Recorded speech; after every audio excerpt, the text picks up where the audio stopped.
Well, no, not yet because of the sun. Okay. Yeah. Calm down, Paul. It's fine. I think that the question I'm most excited to ask you about Yeah. is, like, the Slam Daddy nickname.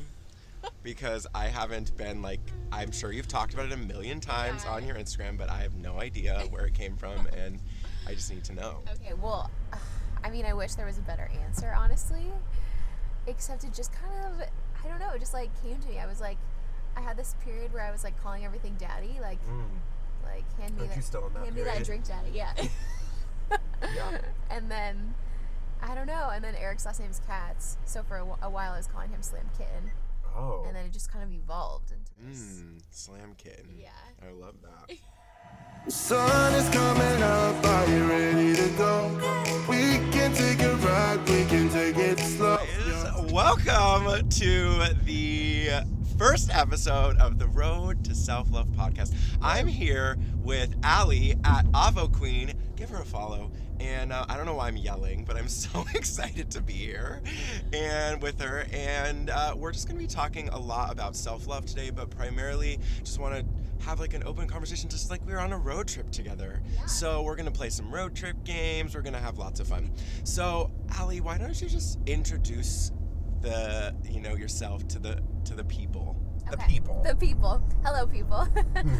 So I'm Ali of avokween. I actually never even, thought that I would start an Instagram at any point. Like, if you were to ask my friends, I'm probably the least likely person to start one, which I'm sure most people actually, like, think of themselves. I would have thought that you're, like, the star. Really? No.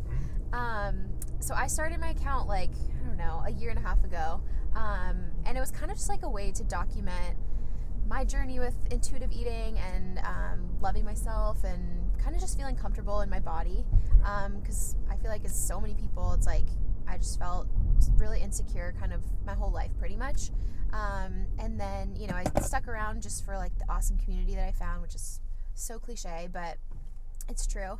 And I've just been doing it ever since. Love it. And ended up founding my own company out of it, and then Queen & Co. Yeah, and taking that full time, and then Amazing. So, I have to share that you were like a massive moment for me of like Kardashian syndrome, because like you've had massive growth so quickly. Like back when you were on my blog and you're like, oh, I started like a year ago. I was like, oh my God, I've had my Instagram for 5 years and I have like half as many followers as she is, and it's not about the followers, but I just like, tell us a little bit about like your growth on Instagram and how that happened, and like, how much you paid for all the followers you bought. I'm just kidding. You know what though? So I had no idea people even like buying followers was a thing. And Eric, my boyfriend, Slam Daddy, he's super like, tech savvy and all that.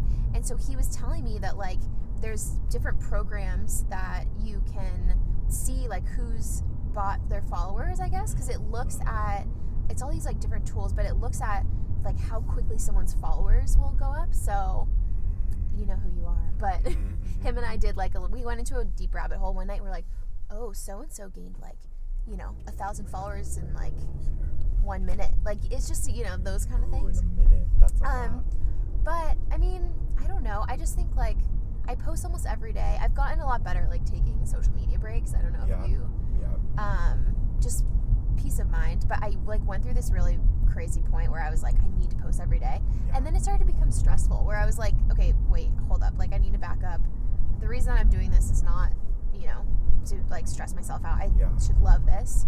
So I think taking like, I would say I take like a day off maybe every other week. And that's just like what works for me. I feel like everyone's different. I know like some people take longer periods of time off, but like consistency, I've noticed though that like, I mean, again, it's not about the followers, but it is. And I don't know if like, I mean, everyone complains about the algorithm, but like I kind of reached this like 35K mark, and I feel just like I haven't, it's like plateaued, and I haven't changed anything, which could be also the problem. But that was also a good kind of like moment where I was like, made myself realize, okay, Ali, like it's not about the followers. And I really have just started to kind of enjoy like engaging with who is there for me, Yes, and I love that. So I don't know, but that's kind of where I am right now. That's so cool.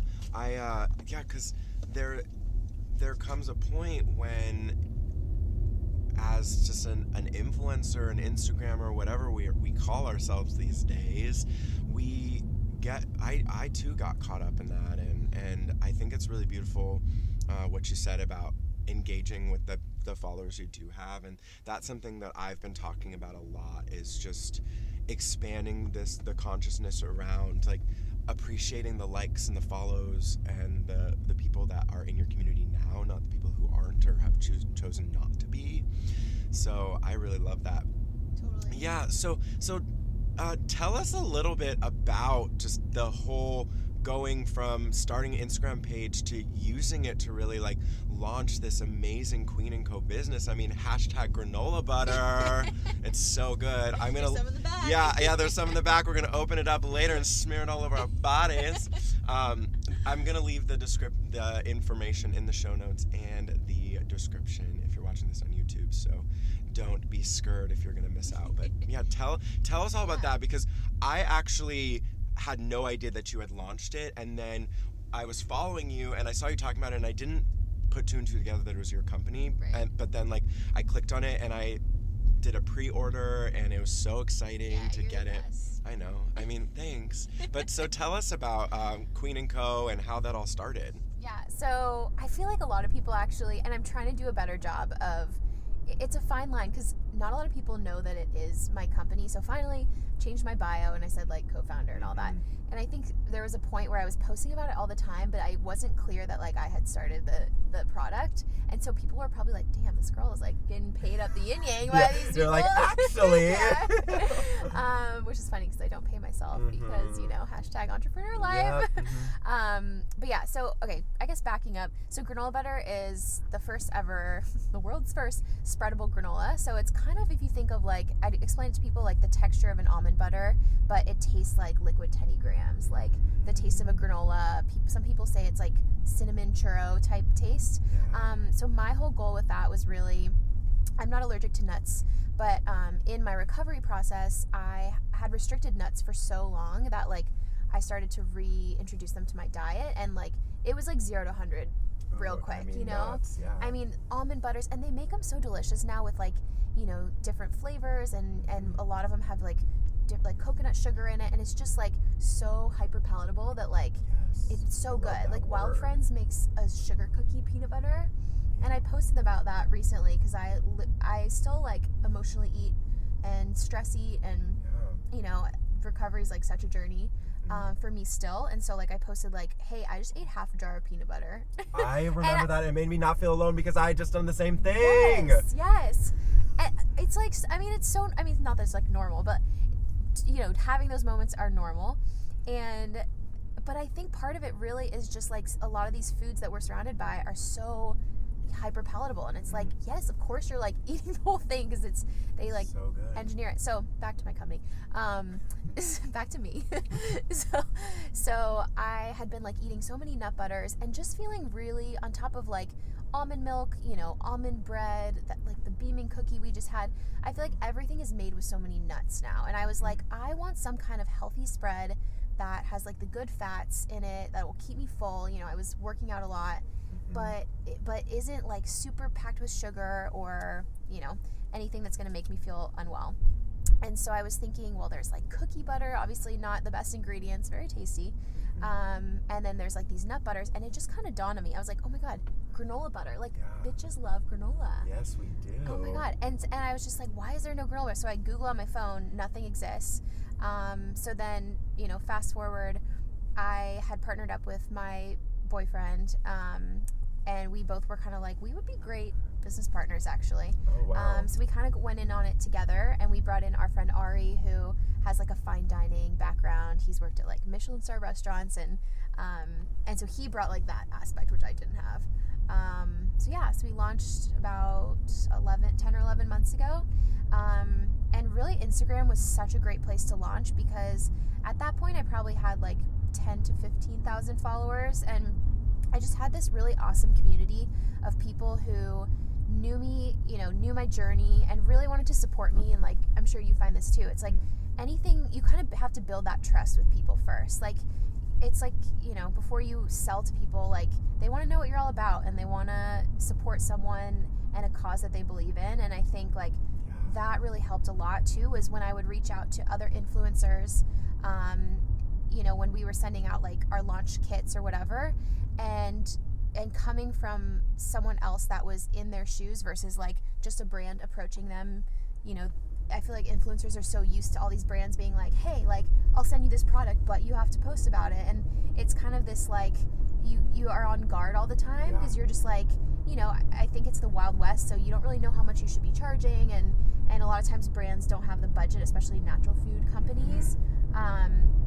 So I think that helped a lot, was like, it was me approaching them being like, hey, like, you know, like, amigo to amigo, right. Like, this is my company, and then just not asking for anything in return too. That helped us a lot. Just like sending product, being like, enjoy it. If you want to post about it, great. Like, if not, you know, that's cool too. So that was kind of long-winded, but yeah. It's so cool to just have experienced that growth that you went through just with this company, and it's fun to kind of live vicariously through you with regards to the entrepreneurial hustle, and I love seeing you like actually out there like doing the tastings and samplings. Like, it just shows that like we're all working, you know, and I love that. And so you had mentioned a little bit about being in recovery, and because I'm not sure if a lot of people know your story, talk a little bit about just like your whole outlook on, you know, eating disorder, and really just like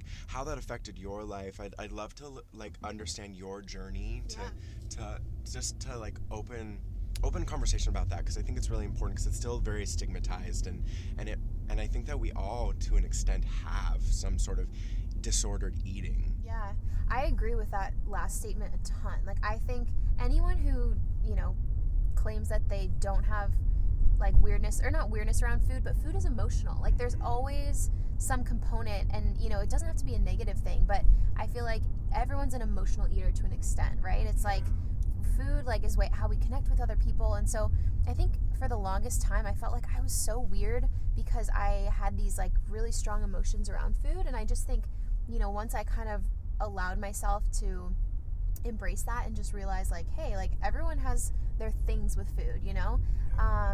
And even my boyfriend, who's like the most I call him like the most normal eater, which just means like he'll eat whatever he wants, you know? Like, he'll do Taco Bell one day, and then he'll do like my kale smoothie or whatever the next day. I mean, and he just like dream. moves on. Yeah, the dream. So he was actually my inspiration. I was like, I want to get to this place where I'm just so chill around food. Like, I wanted to just like have something, like, period, move on. And so I guess going back to my journey, so I studied nutrition at up in the Bay at UC Berkeley, and was like on this, so I'd always been really, you know, just into food, into cooking. Even my mom said, like, when I was in 3rd grade, part of it was like I wanted her to pay me an allowance, but I would wake up like before my brother, and like I would make everyone's lunches for school. Yes. And like my mom, you know, packed my mom's lunch. She was a dentist and my dad was a teacher, so like I just packed everyone's lunches. My mom's like, you're really weird, but like, okay, great, thanks, you know, I can sleep in. And my mom was like totally like the type of mom that was not like Martha Stewart. She was like, yeah, you're on your own, like cereal for dinner, you know. So this was her dream. So I mean, even back then I was like always kind of obsessed with cooking. And then I remember a point where I was playing volleyball like my whole childhood, and volleyball, you know, the little spandex, I just remember like looking at the other girls on my team, and I'm like probably 5'4", 5'5", and so my position, libero, is like always the shortest person on the team, and like I'm back row, I'm kind of like the defensive person. And so all my my teammates were like these string bean, they had like shot up, you know, growth spurts, grown a foot in a year. So they're all like long, lanky, you know, 6'1", and I just remember looking and being like, their bodies don't look like mine. And no one ever said anything. It wasn't, you know, some people have stories where it's like their parents told them they were fat or whatever. Like, it was nothing like that. Yeah.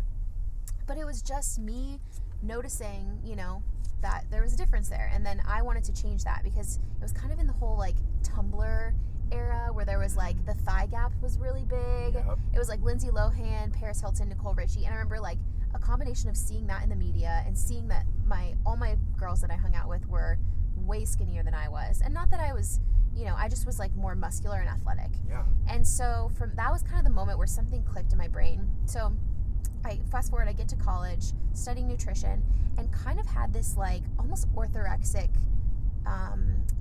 period in my life where I was learning so much about nutrition and, you know, consuming so much information, and it was like information overload. Like, I don't know if you feel this way when you go on Instagram sometimes, and it's like you consume so much content when you're just like scrolling, and you're like, you feel like, whoa, like a little sweaty, and you're like, I need to get off this. You're like, I don't know what's going on. Yeah. So it was the same kind of thing where like I felt like the more knowledge about nutrition that I learned, I was like, maybe, you know, taking this nutrition class will give me the key to like losing the last 10 pounds, and like that will finally be and the reality was, like, number one, I didn't need to lose any more weight, and also like I was just so obsessed with food. So I never kind of reached, like, I think you kind of think of the typical like anorexic as someone who's like underweight and, you know, hospitalized, and so no one knew because I was just a normal weight. I was in college, I was like going out with my friends, I was drinking, but in my head I was so wound up with food, and I was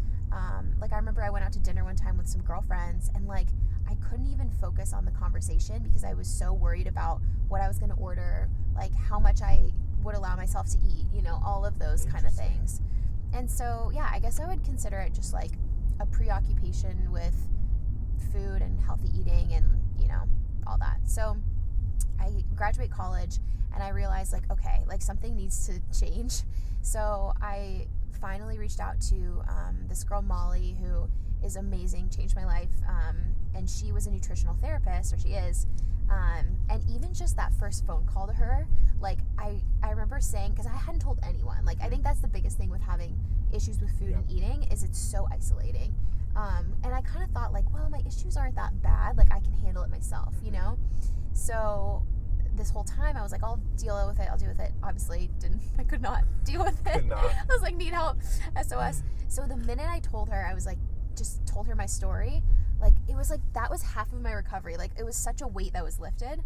And so, yeah, I worked with her for probably like 6 to 8 months, and she really got me just on the right track to kind of relearning like what it means to even be a normal eater, you know, like, and it's almost like I had so much information that I had to just go back to basics, and she taught me so much about eating, you know, when like listening to your body, nourishing yourself from a place of self-love, and also just listening to your cravings. Like I remember so many times I would just automatically order, you know, I'd be out to dinner, order the kale salad, and not even listening to my body like screaming for tacos, you know? Oh, tacos! Please! Yeah.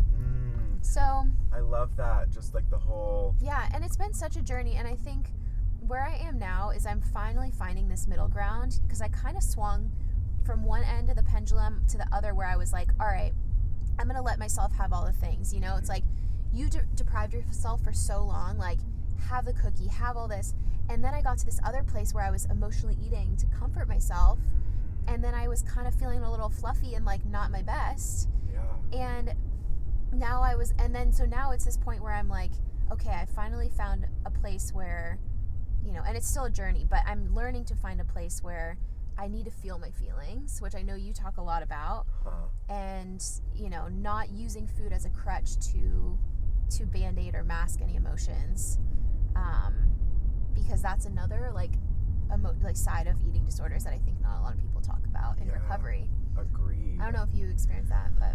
Well, and I come from like the other side of the spectrum, where I was really overweight as a little kid, and my parents, they did this interesting thing where they would always tell me I was very handsome, and like, I mean, your boy was just like a big boy, and I mean, I always have a cute face, I think, and those eyes, right? Yeah. So. Oh, those eyes! Kill him! See. Ooh, kill him! But you know, there was this. I did a lot of secretive eating. I did a lot of eating in secret, like, but I always wanted to like get caught. I always would leave like my big thing was whenever there would be like, I don't know why there was always a tub of icing in the fridge, but it was just like, didn't even have time to use a spoon, would just like put my hands in there and like lift out, but I would just like leave the hand marks, finger marks in the icing because I wanted someone to be like, who's doing this? Because it was like my secret cry for help. And that's kind of been my MO whenever I had shopping addiction issues, I have food addiction, like addiction, and like you said, we feel very alone when it comes to these types of things. And the second that I like came to terms and just said the debt that I had out loud, and it was so painful, but it was so powerful because I realized that I wasn't alone. And I think that's my biggest message, is that like if you are at a place, if you're listening to this and you're like, I'm really struggling with the feeling alone, and I'm struggling with some sort of addiction, regardless of what it is, like you are not alone. There's so many people who are going through it, who've been through it, who just want to support you.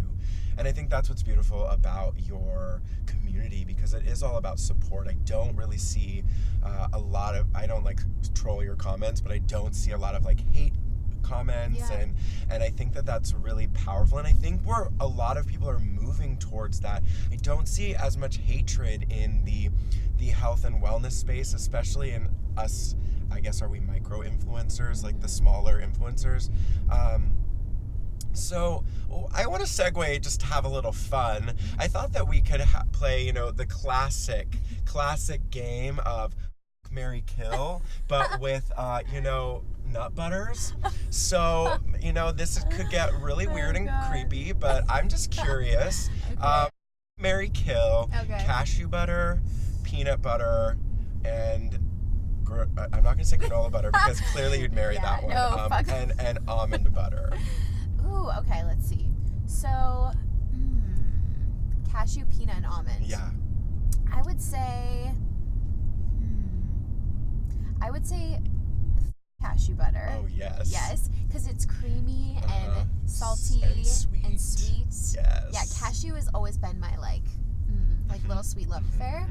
And then I would marry almond butter because it's like kind of like, better for you. Yeah. And it's a little vanilla, but like it's kind of my staple. Like I'll throw it into a lot of different things. Okay. And then actually kill peanut. I'm like, as much as I have like a love-hate with peanut butter, because I've always like binged on peanut butter, but I can never but since I binge on it, it's like when you overeat something and then you're like over it, So I never like crave peanut butter until I like really do.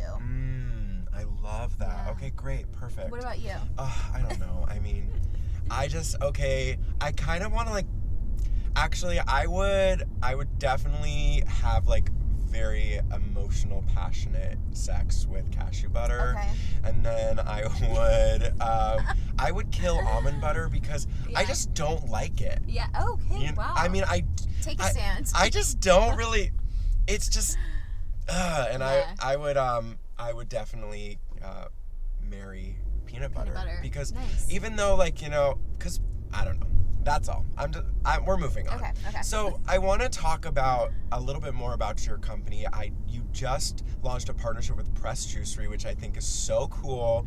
And you said that it was 9 months in the making. Yeah. So take us BTS behind the scenes with partnering with a company like Press and just putting yourself out there. What did that look like? What did you do? Totally. Yeah. So one thing that my mom is one of my best friends, Leslie, and she has always taught me, I used to be so embarrassed, in my angsty teenage years, because she wasn't afraid to ask the most outlandish, ridiculous questions, because her whole thing is be a pit bull. All they can say is no, and so for the longest time I hated that, because I remember her and I went to the Rolling Stones concert. I promise this is relevant, but. I went to the Rolling Stones concert in Chicago. We flew out from San Diego for one night, literally. My mom is just the most fun person I know. And she's let's do it. We had a couple glasses of wine. We booked the flights. And so we get to Chicago where, the show's about to start. We have great seats in my mind, but she's always, if she's not first row, she wants to be backstage. She always wants to be closer. Yeah. And she's a huge Rolling Stones fan. So she starts talking to this guy who's working the lights. And she's I'm a dentist in San Diego. Yeah, so she's I want to trade dental work for some pit passes. Is there any way you can help me out? And in my mind, I'm so embarrassed. I'm Mom, of course he's gonna say no. These passes are a couple grand. What are you even thinking? And he, to my amazement, was like, oh my God, you're a dentist in San Diego? I'm moving there in a couple weeks and I really need a dentist. And he was like, let me see what I can do. And I was like, literally my jaw dropped. And he comes back with 2 pit passes. We were 10 feet away from Mick Jagger the whole night. It was like, so that was just, I think something clicked in my mind where I was like, okay, there's something to this, like this lady's not crazy.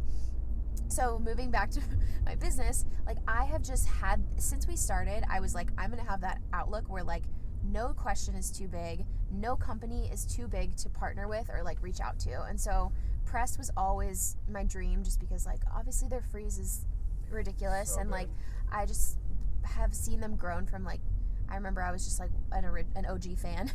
And so I reached out to them when we launched in March, and I actually reached out to their editor at the Chalkboard magazine, which is their like online publication. And I was like, hey, we just launched this product, would love to send you samples, like see what you think. And I was just hoping that we would get inclusion in like an article or something by them. And I guess in the office, their CEO Hayden was around and like saw the jar on this editor's desk, tried some, and was like, this needs to go on our freeze like ASAP. So I get a cold email from their head of R&D, and she was like, hey, we would love some more samples. We want to actually try this as like inclusion in our shops. And I was like, and I like peed my pants, I think a little, like right there. I was like, oh my God. And that was really that moment where it was like, okay, like you just have to put yourself out there, and just the magic of the universe will like, but also a lot of it is hustling. So this was in March, and fast forward to when they finally placed their first order, and this is the biggest order we've ever received. Was that the one where you had to cancel the trip? Yes. Yes. So Eric and I had this Thanksgiving trip planned with his family to Puerto Vallarta. It was like we had been grinding so hard, literally and figuratively, making this granola butter, and we had ordered this $15,000 machine that was supposed to like 10x our speed and our production rate, and like just we were going to be able to crank it out in like a couple days, this huge order, because we still make everything by hand in like a commercial kitchen space. And so the machine comes, we ordered it off eBay, and eBay has this great warranty, so like you don't get screwed over, and it was like a little bit cheaper than buying it new. So we bought it from this guy on eBay. It comes, and he promised it was a new machine, and it was totally rusted shut. And we were like, and it didn't work, and we were like, oh my God. So, in a couple years, this story will be hilarious, but too soon still. It's like the wounds are a little raw. And so we had to do everything with like these commercial Vitamixes, basically. And so this is Thanksgiving Day, and like we had been working, I pretty much slept in the kitchen. Like we had been working like 8 a.m. to 2 a.m. for the past 3 or 4 days. I was a hot mess. My emotions, I was, hot mess. Yep. And so my parents, my brother, it was so nice. Like Thanksgiving, they brought us, my mom had been cooking all day, like brought us food. They all came in and helped. And it really was like a nice moment. But at the time I was still like, screw this. Like I hate this. But looking back, it just taught me so much about like, have a backup plan for your backup plan for your backup plan. Yes.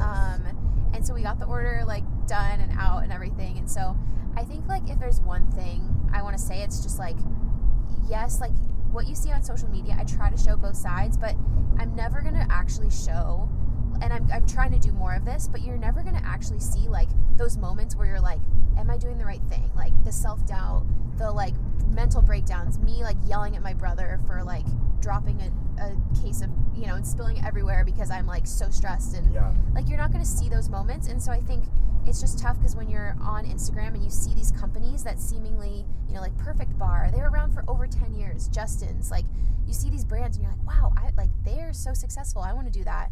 But you don't see like all the little steps leading to that moment. So many little steps. And that's something in 2019 that I really want to explore, is like I've been able to be really vulnerable on avokween, showing like my recovery journey, but I feel like the business side of things, people are still a little wrapped up about, like, or tight-lipped, like people aren't going to be like, hey, we lost this huge account, or hey, our sales were really shitty this month. Like, you don't see a lot of businesses doing that and being transparent that way. And so I don't know, there's certain things with business, obviously you can't share the whole story, right. but I really want to try to at least show the behind the scenes and show more of like what goes into it, because I think a lot of people they have this idealized version of starting your own company. Yeah, for me, my husband, he's a lawyer, and it feels whenever I'm talking to someone or someone's asking me for advice, I'm just so like giving, and I think it comes a lot from this scarcity mindset that, you know, either someone's gonna steal this proprietary blend of how you make your granola butter, or if I talk about the fact that December was the hardest month for me when it came to my business. Same.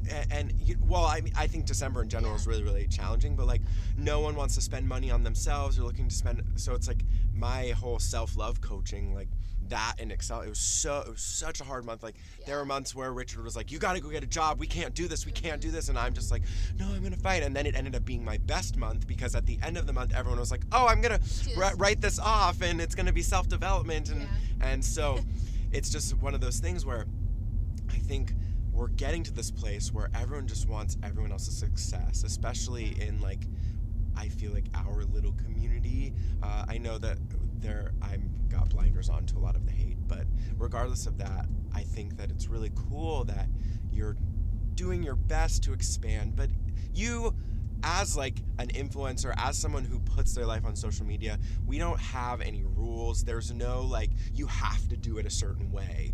And we were talking about James Charles before I started pushing play, because I have this like vision board where I want to do a video with him.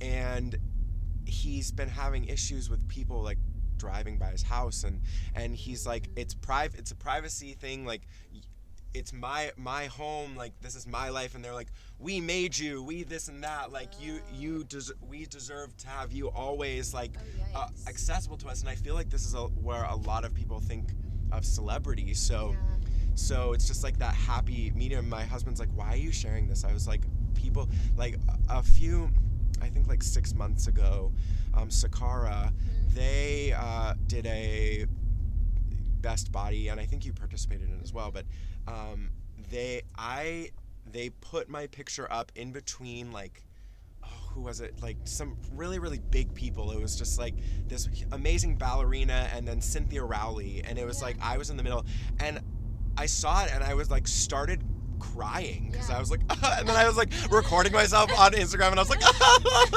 and Richard was like, what are you doing?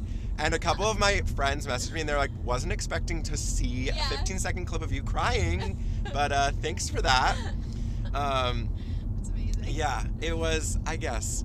But you know, it was one of those moments where I really realized that we just have to show ourselves and show up for ourselves and everyone else.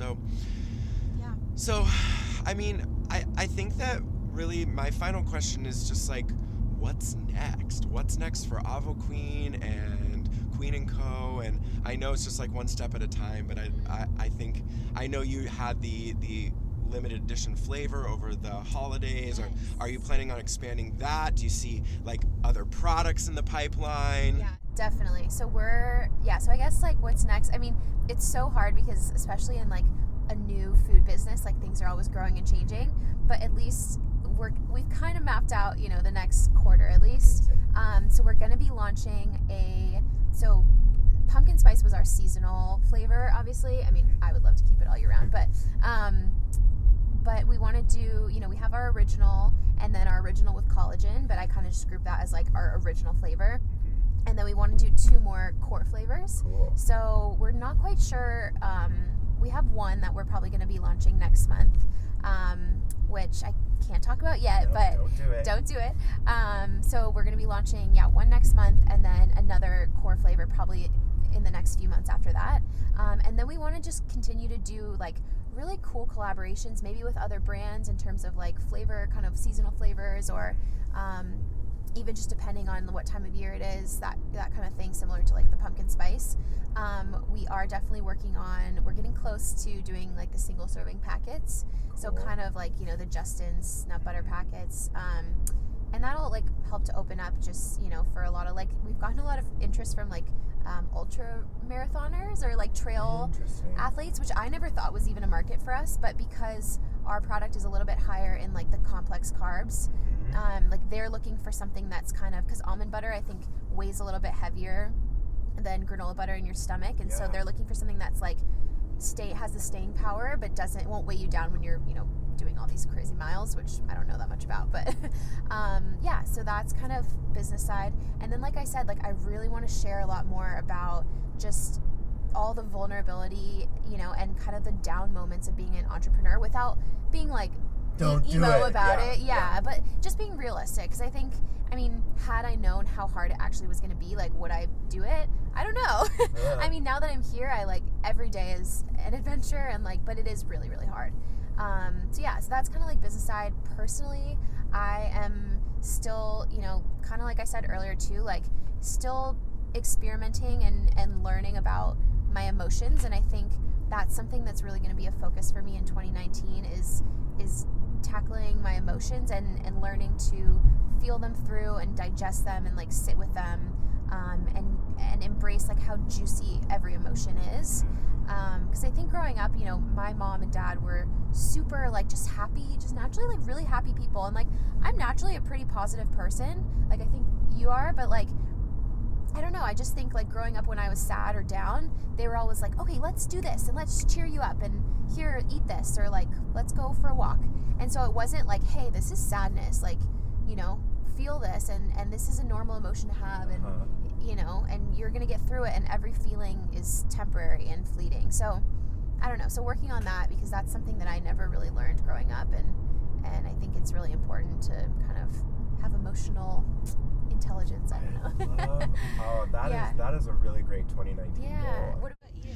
Oh, I don't know. I mean, so when it comes to my personal brand, that is Paul Fishman, this year, and I love the whole story you told about just asking for what you want. That's my word of 2019 is ask. Yeah. And I've been really successful so far in just asking for what I want, because like you said, what do you have to lose? And I'm actually leading a 5 Days to Fearless challenge in my secret Facebook group that you can join. And basically just empowering people to live in this, like, not in the what ifs, but like the stories that we tell ourselves, but just living in just like, what have you got to lose?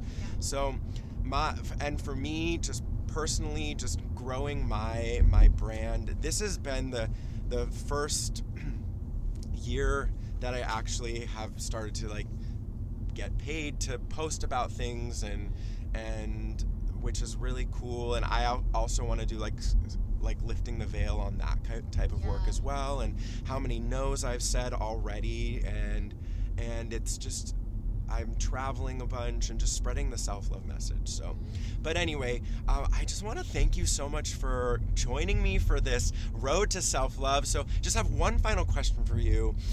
What does self-love mean to you? Oh, that's a good one. I knew you were going to ask something about that. So for me, self-love is being unapologetically myself. And I think as a natural people pleaser, you know, growing up, I had so much anxiety and like frustration around wanting to do what I naturally, you know, wanted to do, or say what I wanted to say, but having that kind of fear around what were people going to think, or even my love of food. It's like, you know, I feel like it's kind of, people are afraid to be like, I love food, I love eating. Like, it's kind of this, I don't know, like almost shameful thing of people are like, they don't want to admit how much they love to eat and like enjoy food. And I think the Italians do it so well, and I mean Europeans in general, but it's like, it's this, and the French, it's like this thing that's, you know, it binds us together and it connects us. And so I think self-love is really being confident in myself and my decisions, and unapologetically myself. Oh, that is amazing. Thank you so much for that beautiful. What I love about that question is no one answers it the exact same way, and that's what I think is so cool, because it's an individuality thing. So, Ali, thank you so much for being here. Just tell everyone where they can find you. Okay. So my personal Insta is avokween, and it's KWEEN. And then our brand is Queen & Co. And then our website is queen.co. Amazing. Well, I'm going to link everything below and in the show notes. So thank you so much, everyone, for tuning in for the first ever episode of The Road to Self-Love.